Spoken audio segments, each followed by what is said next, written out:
The Phantom of the Opera by Jennifer Bassett.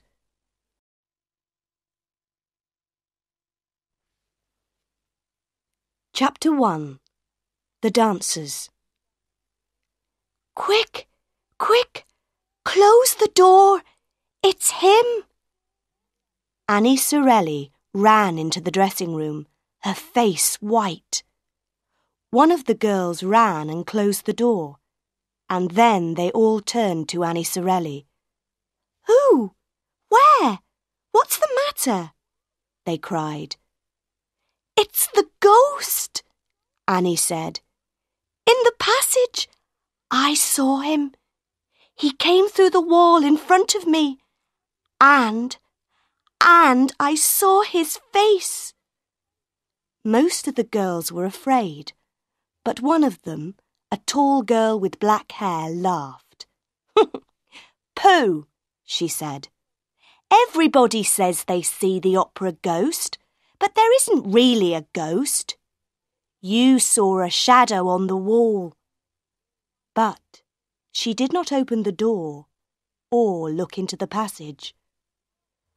Lots of people see him, a second girl said. Joseph Bouquet saw him 2 days ago. Don't you remember? Then all the girls began to talk at once. Joseph says the ghost is tall and he wears a black evening coat. He has the head of a dead man with a yellow face and no nose. And no eyes, only black holes. Then little Meg Giry spoke for the first time. Don't talk about him. He doesn't like it. My mother told me.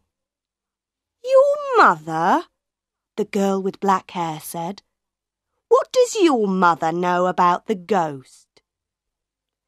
She says that Joseph Bouquet is a fool. The ghost doesn't like people talking about him, and one day Joseph Bouquet is going to be sorry, very sorry. But what does your mother know? Tell us! Tell us! All the girls cried.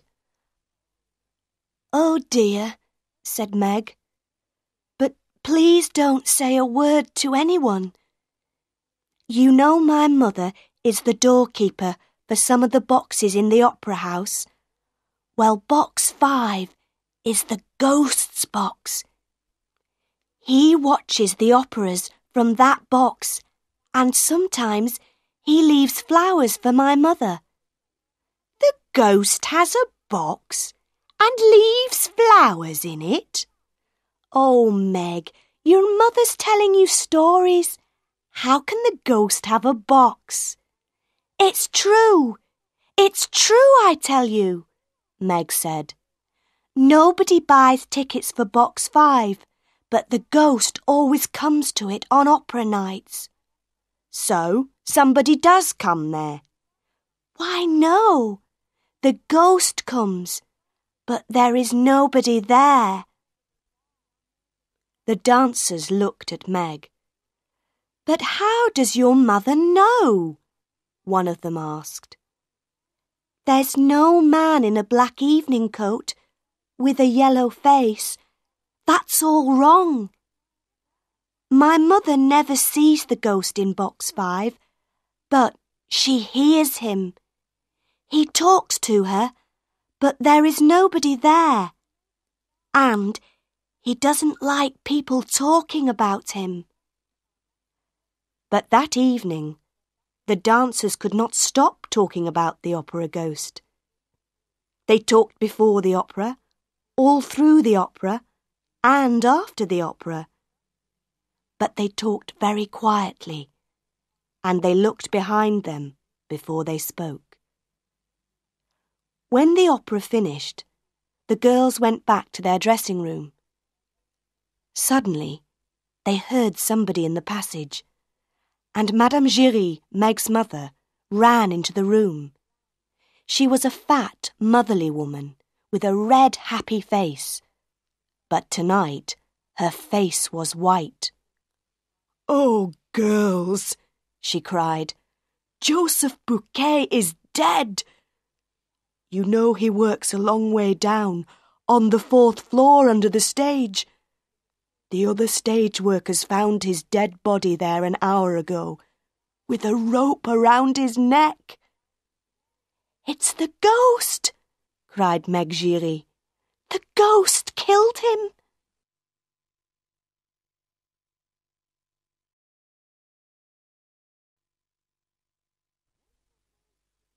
Chapter 2.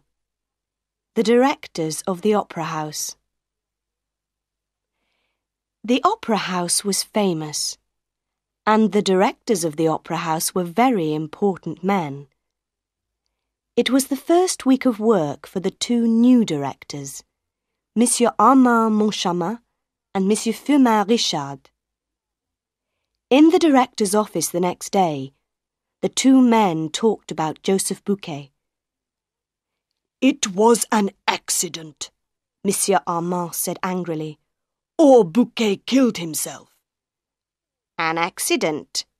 Killed himself, Monsieur Firmin said. Which story do you want, my friend? Or do you want the story of the ghost? Don't talk to me about ghosts, Monsieur Armand said.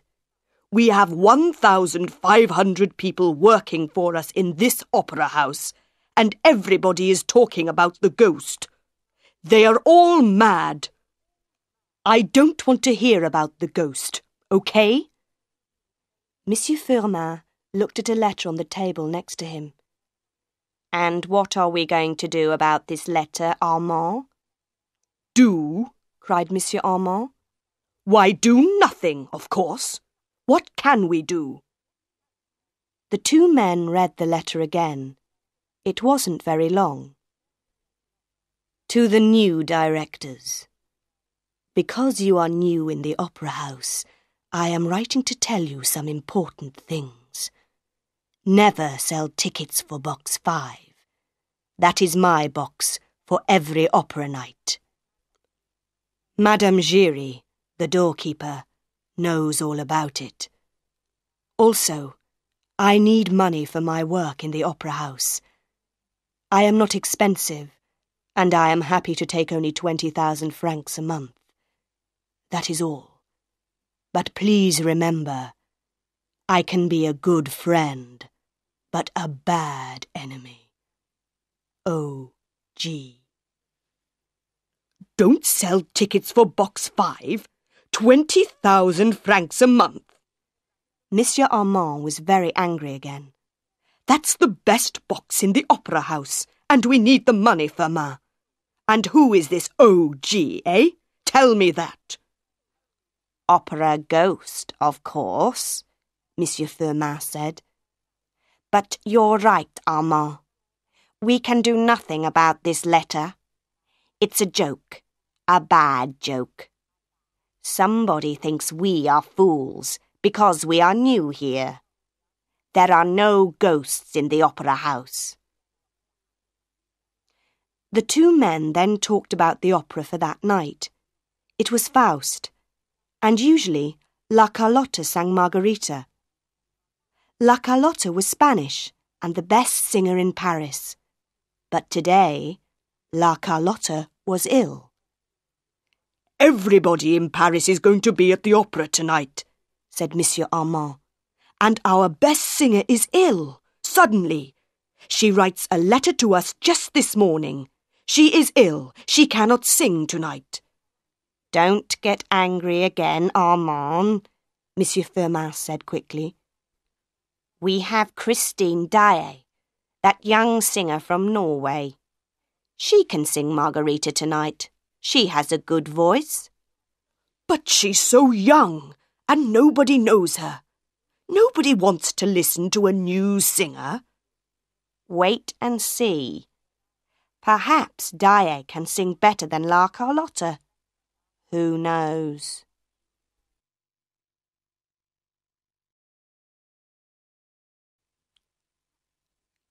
Chapter 3. Christine Daae. Monsieur Firmin was right. All Paris talked about the new Margarita in Faust, the girl with the beautiful voice, the girl with the voice of an angel. People loved her. They laughed and cried and called for more. Dae was wonderful, the best singer in the world. Behind the stage, Meg Giry looked at Annie Sorelli. "Christine Dae never sang like that before," she said to Annie. "Why was she so good tonight?" "Perhaps she's got a new music teacher," Annie said. The noise in the opera house went on for a long time. In box 14, Philippe, the Comte de Chagny, turned to his younger brother and smiled. "Well, Raoul, what did you think of Dae tonight?" Raoul, the Vicomte de Chagny, was 21 years old. He had blue eyes and black hair, and a wonderful smile. The Chagny family was old and rich, and many girls in Paris were in love with the young Vicomte. But Raoul was not interested in them. He smiled back at his brother. "What can I say? Christine is an angel, that's all. I'm going to her dressing room to see her tonight." Philippe laughed. He was 20 years older than Raoul and was more like a father than a brother. "Ah, I understand," he said. "You are in love. But this is your first night in Paris, your first visit to the opera. How do you know Christine Dae?" "You remember 4 years ago, when I was on holiday by the sea in Brittany?" Raoul said. "Well, I met Christine there. I was in love with her then, and I'm still in love with her today." The Comte de Chagny looked at his brother. I see," he said slowly. "Well, Raoul, remember she is only an opera singer. We know nothing about her family." But Raoul did not listen. To him, good families were not important, and young men never listened to their older brothers. There were many people in Christine Dae's dressing room that night, but there was a doctor with Christine, and her beautiful face looked white and ill. Raoul went quickly across the room and took her hand. "Christine, what's the matter? Are you ill?" He went down on the floor by her chair. "Don't you remember me? Raoul de Chagny, in Brittany." Christine looked at him, and her blue eyes were afraid. She took her hand away. "No, I don't know you. Please go away. I'm not well." Raoul stood up, his face red. Before he could speak, the doctor said quickly, Yes, please go away. Everybody, please leave the room. Mademoiselle Dae needs to be quiet. She is very tired." He moved to the door, and soon everybody left the room. Christine Dae was alone in her dressing room. Outside in the passage, the young Vicomte was angry and unhappy. How could Christine forget him? How could she say that to him? He waited for some minutes, then, very quietly and carefully, he went back to the door of her dressing room. But he did not open the door, because just then he heard a man's voice in the room. "Christine, you must love me," the voice said. Then Raoul heard Christine's voice. "How can you talk like that, when I sing only for you? Tonight I gave everything to you, everything. And now I'm so tired." Her voice was unhappy and afraid. You sang like an angel, the man's voice said. Raoul walked away. So, that was the answer. Christine Daae had a lover. But why was her voice so unhappy? He waited in the shadows near her room. He wanted to see her lover, his enemy. After about 10 minutes, Christine came out of her room, alone, and walked away down the passage. Raoul waited, but no man came out after her. There was nobody in the passage, so Raoul went quickly up to the door of the dressing room, opened it, and went in. He closed the door quietly behind him, then called out, "Where are you? I know you're in here. Come out." There was no answer. Raoul looked everywhere, under the chairs, behind all the clothes, in all the dark corners of the room. There was nobody there.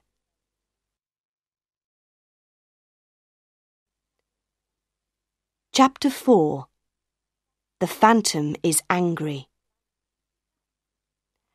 That was Tuesday night. On Wednesday morning, Monsieur Armand and Monsieur Firmin were happy men. Paris liked the new Margarita. Everything in life was good. The next opera night was Friday. It was Faust again, but this time with La Carlotta singing Margarita. By Wednesday afternoon they were not so happy. A second letter arrived for them, from O.G. "Why don't you listen to me? I am getting angry. Leave box 5 free for me. And where are my 20,000 francs? On Friday, Daae must sing Margarita again. She is now the best singer in Paris. La Carlotta cannot sing. She has a very ugly voice, like a toad. Remember, I am a bad enemy. O.G." "So, Firmin, is this still a joke?" Monsieur Armand shouted. "What are we going to do now, eh? Is O.G. the director here, or are we?" "Don't shout, Armand," said Monsieur Firmin tiredly. "I don't know the answers. Let's talk to Madame Giry, the doorkeeper of box 5. Perhaps she can help us." But Madame Giry was not helpful. Madame Giry was not afraid of ghosts, and she was not afraid of directors of opera houses. "People say that you're a friend of the opera ghost, Madame Giry," Monsieur Armand began. "Tell us about him. Some people say he has no head." "And some people say he has no body," said Monsieur Firmin. "What do you say, Madame Giry?" Madame Giry looked at the two men and laughed. "I say that the directors of the opera house are fools." "What?" Monsieur Armand shouted. He stood up, and his face was red and angry. "Listen to me, woman." "Oh, sit down, Armand, and listen," said Monsieur Firmin. "Why do you say that, Madame Giry?" "Because, monsieur, the opera ghost is angry with you.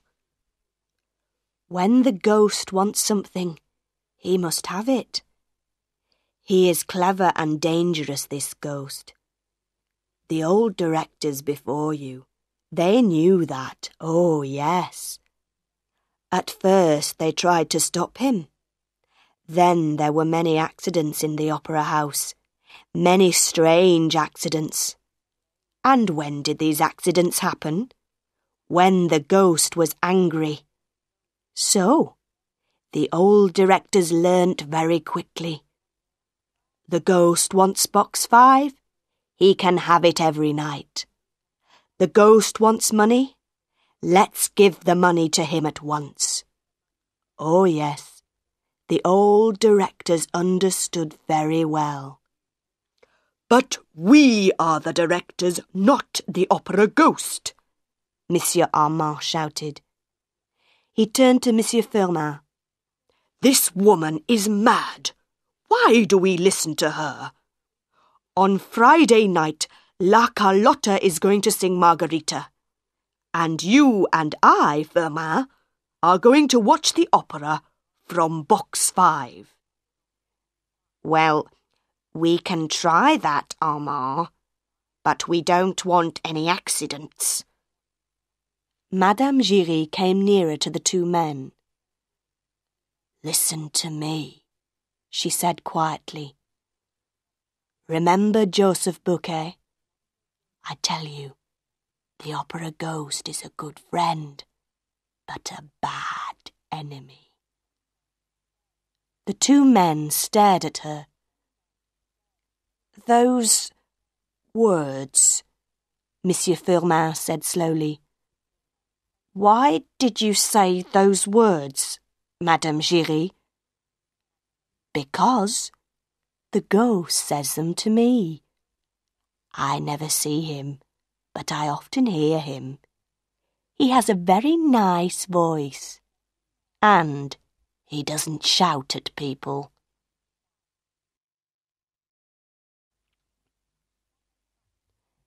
Chapter 5. A Letter for Raoul. That Wednesday, a letter also arrived for the young Vicomte de Chagny. He opened the letter, saw the name at the bottom, and smiled for the first time that day. Dear Raoul, of course I remember you. How could I forget you? Meet me on Thursday at 3 o'clock in the Tuileries Gardens. Don't be angry with me, Raoul, please. Christine Daae. Raoul put the letter carefully into his pocket. Angry? How could he be angry with an angel? On Thursday, he was in the Tuileries Gardens by 2 o'clock. At 3:10, he began to feel unhappy. At 3:30, he wanted to die, or to kill somebody. And then she came. She ran through the gardens to him, and in a second she was in his arms. Oh, Christine, he said again and again. Oh, Christine. They walked through the gardens together and talked for a long time.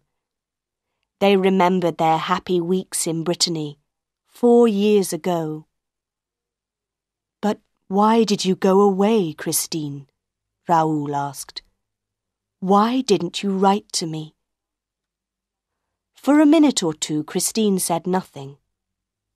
Then she said slowly, We were so young, you and I.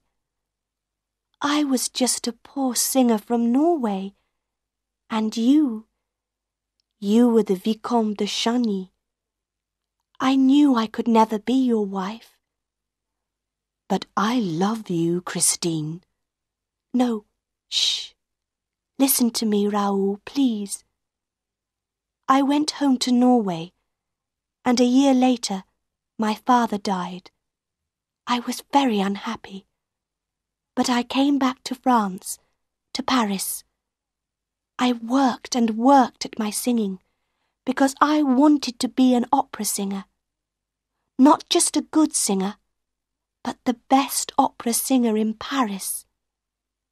And now you are, Raoul said. He smiled. All Paris is at your feet. Christine turned her face away and said nothing. Christine, Raoul said quietly, I want to ask you a question. Who was the man in your dressing room on Tuesday night? Tell me, please. Christine stopped and stared at him. Her face went white. What man? She whispered. There was no man in my dressing room on Tuesday night. Raoul put his hand on her arm. I heard him, he said. I listened outside the door and heard a man's voice. Who was he? Don't ask me, Raoul. There was a man's voice, yes, but there was no man in my room. It's true. Oh, Raoul, I'm so afraid. Sometimes I want to die. Who is he? Tell me, Christine, please. I'm your friend. I can help you. Tell me his name. I cannot tell you his name. It's a secret, whispered Christine. I never see him. I only hear his voice. But he is everywhere. He sees everything, hears everything. That's why I didn't speak to you on Tuesday night. He is my music teacher, Raoul. He's a wonderful singer. I sang so well on Tuesday night because of him. I am famous because of him. He is my angel of music. And he says he loves me. How can I leave him?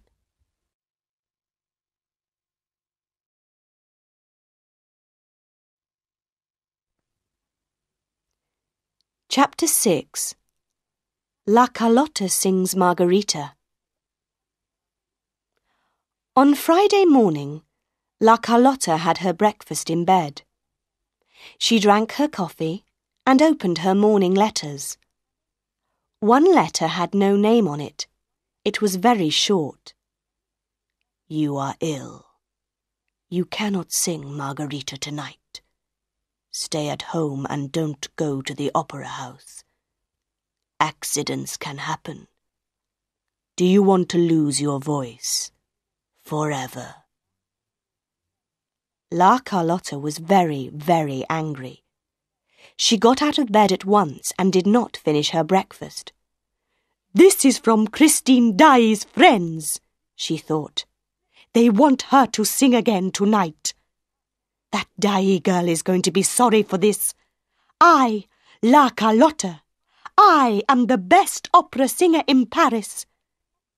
And nothing is going to stop me singing Margarita tonight. At 6 o'clock that evening, the dancers were in their dressing room. They talked and laughed and put on their red and black dresses for Faust. But Meg Giry was very quiet. What's the matter, Meg? Annie Sorelli asked. It's the opera ghost, Meg said. My mother says he's angry. She's afraid that something's going to happen tonight. Oh, pooh, the girl with black hair said. Who's afraid of an old ghost? An hour later, Monsieur Armand and Monsieur Firmin went into box 5 and sat down. They were not afraid of ghosts. Of course not. There were no ghosts in the opera house. Then, Monsieur Armand saw some flowers on the floor by the door of the box. Firmin, he whispered. Did you put those flowers there? Monsieur Firmin looked. No, I didn't, he whispered back. Did you? Of course not, you fool. Shh, the music's beginning. La Carlotta did not sing for the first hour. There were no strange voices in box 5, and the two directors began to feel happier. Then, La Carlotta came out onto the stage, and Monsieur Firmin looked at Monsieur Armand. Did you hear a voice just then? He asked quietly. No, Monsieur Armand said, but he looked behind him twice, then 3 times, and suddenly felt cold. La Carlotta sang and sang, and nothing happened. Then she began a beautiful love song. My love begins to quack. Everybody stared. What was the matter with Carlotta's voice? What was that strange noise? Quack! Carlotta stopped and began the song again. My love begins to quack. I cannot forget my quack. It was the noise of a toad. People began to talk and laugh. Monsieur Firmin put his head in his hands. Then he felt Monsieur Armand's hand on his arm. There was a voice in the box with them. A man's voice, laughing. Poor Carlotta tried again and again. I cannot forget my quack. Then the 2 directors heard the voice again. Behind them, in front of them, everywhere. Her singing tonight is going to bring down the chandelier. The 2 directors looked up at the top of the opera house. Their faces were white. The famous chandelier, with its 1,000 lights, broke away from its ropes and crashed down onto the people below. That was a terrible night for the Paris Opera House. 1 woman was killed by the chandelier, and many people were hurt.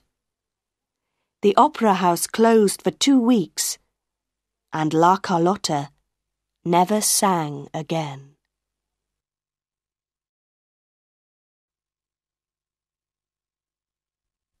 Chapter 7. My Angel of Music. For a week, Raoul saw Christine every day. Some days, Christine was quiet and unhappy. Some days she laughed and sang. She never wanted to talk about the opera house, or her singing, or Raoul's love for her. Raoul was very afraid for her. Who, or what, was this strange teacher, this man's voice, her angel of music? Then, one day, there was no Christine. She was not at her home, not at the opera house, not at their meeting places. Raoul looked everywhere and asked everybody, where was Christine Daae? But nobody knew. 2 days before the opera house opened again, a letter arrived for Raoul. It was from Christine. Meet me in an hour at the top of the opera house, on the 10th floor.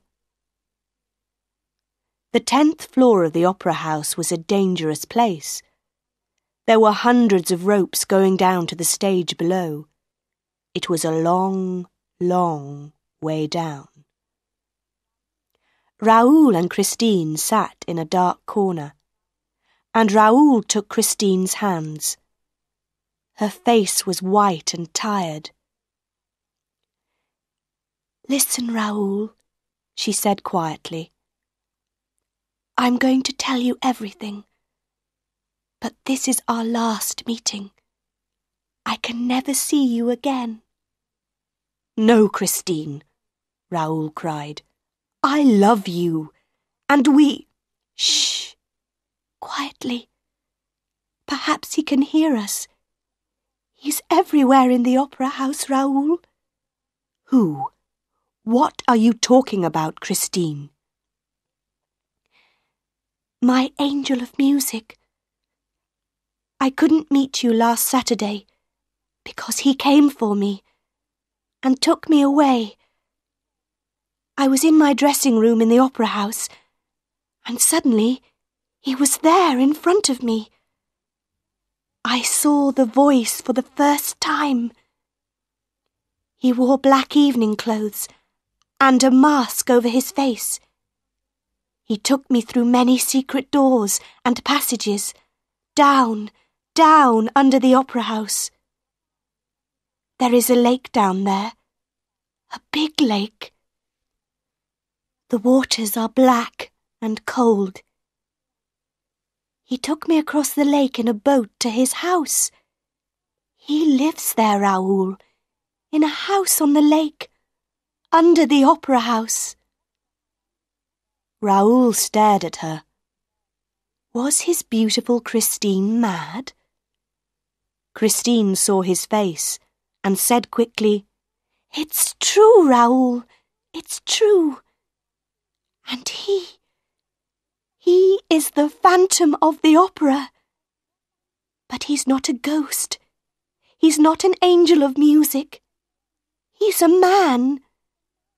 His name is Eric, and he loves me. He wants me to be his wife. No, Raoul, listen. There is more.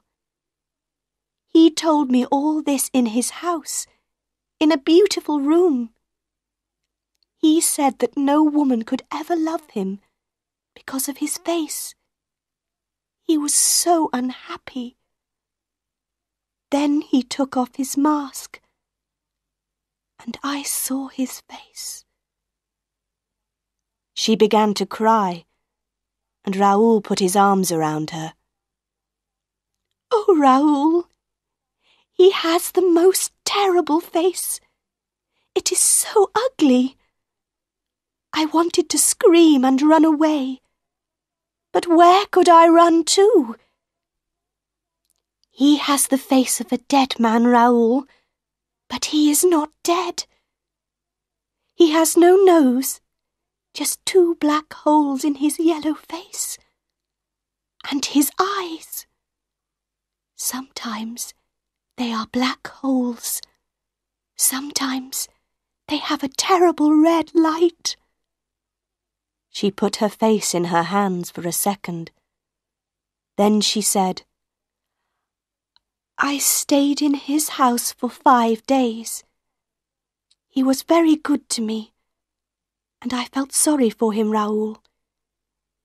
He wants me to love him, and I told him. "No, Christine, no. You're going to be my wife. Come away with me at once, today. You can't go back to him." "But I must," Christine said quietly. "He knows about you, Raoul. He knows about us. He says he's going to kill you. I must go back to him." "Never," said Raoul. "I love you, Christine, and I'm going to kill this Eric."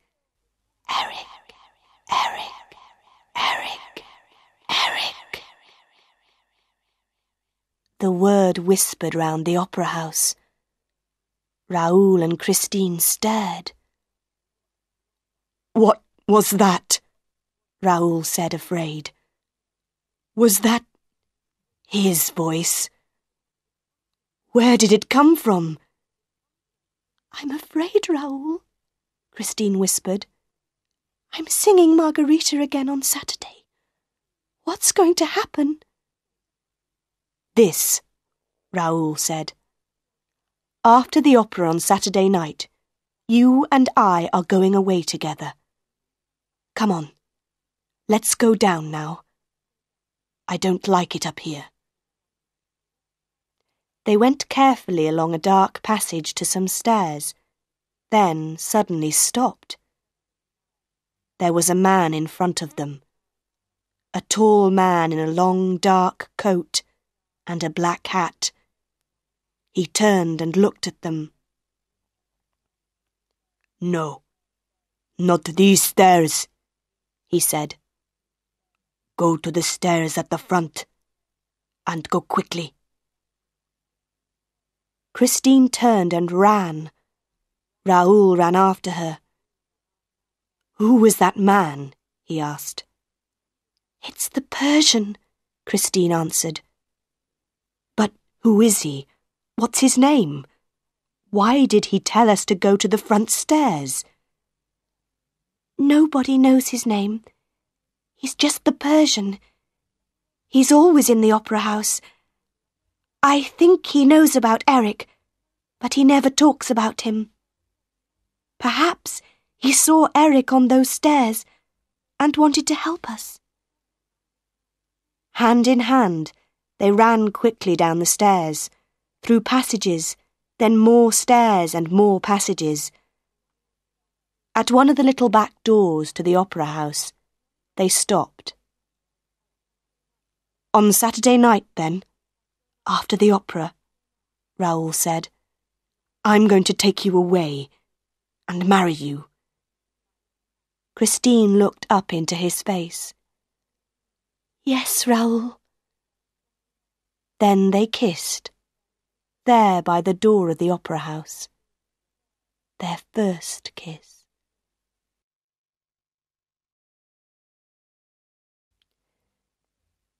Chapter 8.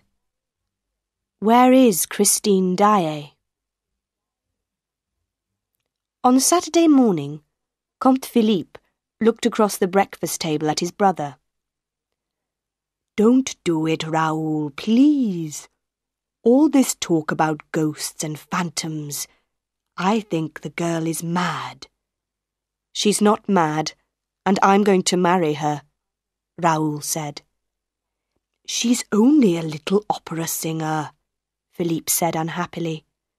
"And she's very young. Are you still going to love her in 10 or 20 years' time?" Raoul drank his coffee and did not answer. There were 2 more unhappy faces in the opera house, too. The directors now understood about OG. They didn't want any more accidents. "Box 5 is free tonight for OG. Daae is singing Margarita, and here is 20,000 francs. Madame Giry can leave the money in box 5 for him. Is that everything?" Monsieur Armand asked Monsieur Firmin. "It's a lot of money," Monsieur Firmin said unhappily. He thought for a minute. "What about some flowers in box 5? Madame Giry says that OG likes flowers." "OG can bring his own flowers," shouted Monsieur Armand. The evening began well. The chandelier was now back in place with new ropes. All Paris was in the opera house. Everybody wanted to hear Christine Daae's voice again. People also knew about the love story between Christine Daae and the Vicomte de Chauny. There are no love secrets in Paris. People watched the Comte and the Vicomte in box 14 with interest. Young men from families like de Chauny do not marry opera singers. When Christine came onto the stage, her face was white and she looked afraid. But she sang like an angel. Ah, what a voice! All Paris was in love with Christine Daae. She began to sing the famous love song. Suddenly, every light in the opera house went out. For a second, nobody moved or spoke. Then a woman screamed, and all the lights came on again. But Christine Daae was no longer on the stage. She was not behind the stage. She was not under the stage. Nobody could find her. The opera house went mad. Everybody ran here and there, shouted and called. In the director's office, people ran in and out. The police came and asked questions. but nobody could answer the questions. Monsieur Armand got angry and shouted, and Monsieur Firmin told him to be quiet. Then, Madame Giry arrived in the office with her daughter Meg. "Go away, woman!" Monsieur Armand shouted. Monsieur, there are 3 people missing now, Madame Giry said. Meg, tell the directors your story. This was Meg's story. When the lights went out, we were just behind the stage. We heard a scream. I think it was Christine Dyer's voice. Then the lights came back on, but Christine wasn't there. We were very afraid, and we began to run back to our dressing room. There were people running everywhere. Then we saw the Vicomte de Chagny. His face was red, and he was very angry. "Where's Christine? Where's Christine?" he shouted. Suddenly, the Persian came up behind him and took his arm. He said something to the Vicomte, and they went into Christine Dyer's dressing room.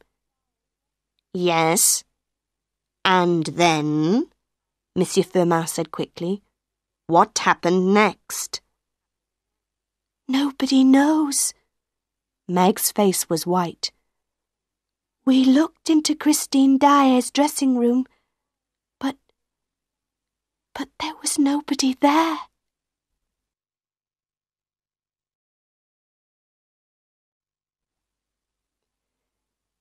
Chapter 9. The House on the Lake. When the lights came on, Raoul ran. He ran downstairs and along passages, through the opera house to the back of the stage. In the passage outside Christine's dressing room, a hand took his arm. What's the matter, my young friend? Where are you running to so quickly? Raoul turned and saw the long face of the Persian under his black hat.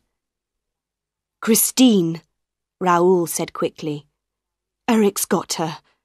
Where is she? Help me. How do I get to his house on the lake?" "Come with me," said the Persian. They went quickly into Christine's dressing room. The Persian closed the door and went to the big mirror on one wall. "There's only one door into this room," Raoul began. "Wait," the Persian said. He put his hands on the big mirror, first here, then there.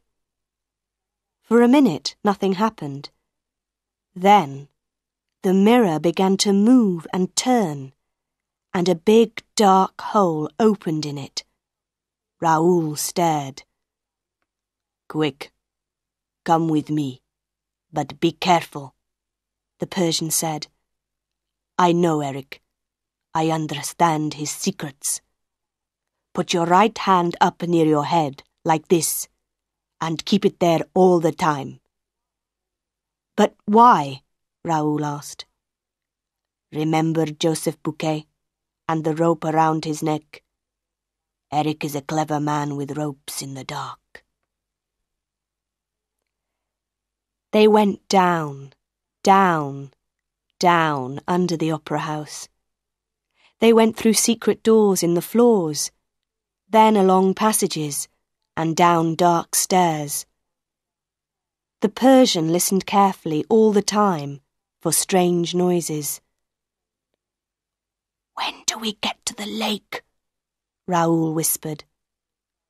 "We're not going by the lake. Eric watches it all the time. No, we go round the lake and get into Eric's house from the back. I know some secret doors."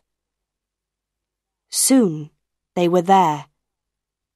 In the dark, the Persian felt the wall carefully with his hands. "Ah, here it is," he whispered. The wall moved under his hands, and a small door opened. Very quietly, they went through. And then the door closed behind them. They could not get out. Inside the room it was very dark. They waited and listened. The Persian put his hands on the wall. "Oh no," he whispered. "It was the wrong door. This is Eric's torture room, the room of mirrors. We are dead men, Vicomte de Chagny. Dead men." At first Raoul did not understand, but he soon learnt. The lights came on, and they heard a man's laugh. Eric knew they were there. The room was all mirrors, walls, floor, ceiling. There were pictures in the mirrors of trees and flowers and rivers. The pictures moved and danced in front of their eyes, and the room was hot. It got hotter and hotter and hotter. Raoul was thirsty, hot and thirsty, and the rivers in the pictures danced and laughed at him. He closed his eyes, but the rivers still danced. Water. He needed water. But the mirrors laughed at him. Soon, he could not move or speak, or open his eyes. He was not thirsty now, just tired, so tired. "Oh, Christine, I'm sorry," he thought. "I wanted to help you, and now I'm dying." Through a mirror in the wall, Christine watched her lover in the torture room. Behind her Eric stood, with his hands on her arms. "He's dying, Christine, dying. Watch him carefully. No, don't close your eyes. Watch him." Christine could not speak. She wanted to scream, but no words came. Then she found her voice again. "How can you do this, Eric? Why don't you kill me?" "Because I love you, Christine. Marry me, be my wife, and love me. Then Raoul and the Persian can live." Slowly, Christine turned. She looked into Eric's terrible, ugly face and spoke again, very quietly. "Yes, Eric. From this minute, I am your wife." She put her arms around Eric's neck and kissed him slowly and lovingly on his ugly mouth. Then she took her arms away and said slowly, "Poor, unhappy Eric." Eric stared at her. "You kissed me," he whispered. "I didn't ask you, but you kissed me. Freely. Oh, Christine, my angel. That was my first kiss from a woman. Even my mother never kissed me. She gave me my first mask when I was 2 years old. She turned her face away from me every time I came near her." Eric put his ugly face in his hands and cried. Then he went down on the floor at Christine's feet. "You are free, Christine, free. Go away and marry your Raoul and be happy. But remember Eric sometimes. Go now, quickly. Take Raoul and the Persian and go."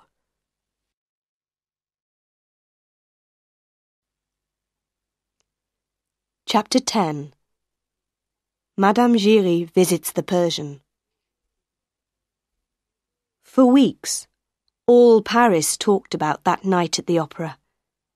Everybody asked questions, but nobody knew the answers.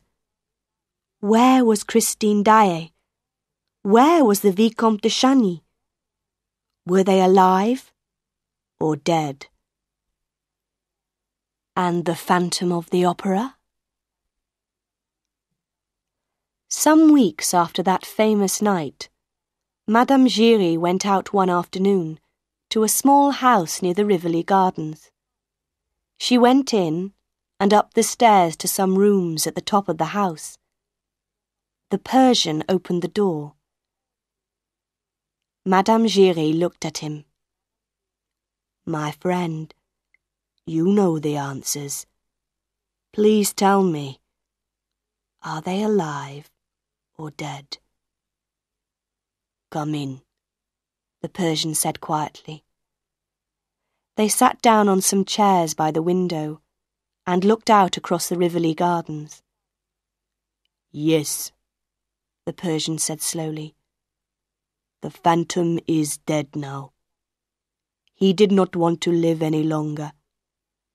I saw his body 3 days ago, and because of that, I can talk to you about him. He cannot kill me now." "So, the phantom was really a man?" Madame Giry asked.